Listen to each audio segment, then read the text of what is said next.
السلام علیکم۔ دنیا کے سب سے زبردست گھریلو ٹوٹکے۔ شوگر کے مریضوں کے لیے مونگ پھلی دوا سے کم نہیں۔ مونگ پھلی شوگر کے مریضوں کے لیے انتہائی فائدہ مند ہے۔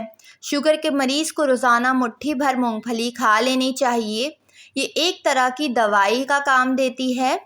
ایسے لوگ جو بہت کم وقت کے لیے سوتے ہیں یا جنہیں کم خوابی کے مسائل درپیش ہیں، ان کے دماغ کا سائز بہت تیزی سے کم ہونا شروع ہو جاتا ہے۔ اس لیے نیند کے دورانیے کا بطور خاص خیال رکھنا چاہیے۔ نیند کی کمی سے دماغ کا سائز گھٹتا ہے۔ اگر کچھ گرم کھاتے ہوئے زبان جل جائے تو اس لیے گھر پر پڑی چینی سے بہتر کوئی فوری علاج نہیں۔ جب زبان یا منہ کا کوئی خاص حصہ جل جائے تو فوری منہ میں چینی ڈال لیں یا پسی ہوئی چینی لگا لیں، صحیح ہو جائے گا۔ بعض اوقات چوٹ لگنے سے نیل پڑ جاتا ہے جو بہت بدنما لگتا ہے۔ شہد میں تھوڑا سا نمک ملا کر نیل پر لیپ کرنے سے ٹھیک ہو جاتا ہے اور درد میں بھی فوراً آرام آتا ہے۔ اگر آپ نئے کپڑے پہلی بار دھو رہے ہیں تو ان کو ٹھنڈے پانی میں نمک ملا کر دھوئیں۔ اس سے کپڑے کا رنگ پکا ہوگا اور آئندہ بدرنگ ہونے سے کپڑے بچے رہیں گے اور ہمیشہ نئے جیسے لگیں گے۔ گھریلو خواتین کپڑے دھوتی ہیں، برتن دھوتی ہیں، اس وجہ سے ان کے ہاتھ اور انگلیاں کھردرے ہو جاتے ہیں۔ ہاتھوں کو نرم ملائم بنانے کے لیے عرق گلاب میں گلیسرین ملا کر ہاتھوں اور کلائیوں پر لگانا چاہیے۔ اس سے انگلیاں بھی نرم ہوتی ہیں۔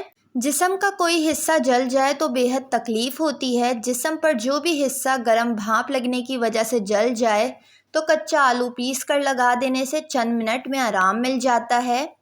طبی تحقیق کے مطابق جسمانی وزن میں اضافے کی ایک وجہ مخصوص ادویات کا استعمال ہو سکتا ہے۔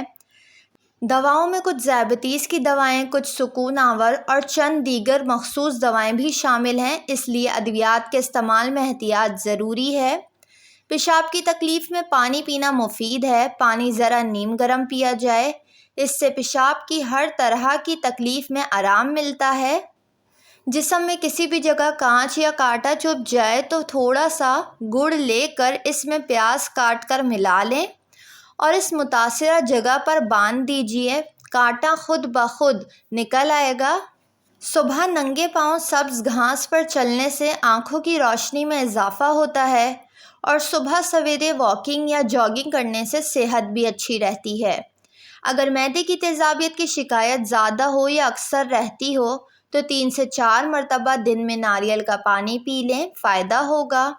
اگر آپ چہرے پر جھریاں پڑنے سے پریشان ہیں، چہرے پر خاص کر آنکھوں کے آس پاس، تو بادام کا تیل ملیں، اس سے چہرے کی جھریاں نہیں پڑیں گی۔ لیکن یاد رہے بادام کا تیل آنکھ کے اندر نہیں جانا چاہیے، نقصان ہو سکتا ہے۔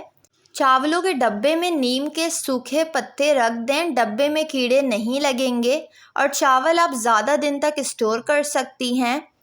اگر سالن پتلا ہو جائے تو اس میں تھوڑی سی بھنی ہوئی سوجی ڈال دیں، سالن گاڑھا اور خوش ذائقہ ہو جائے گا۔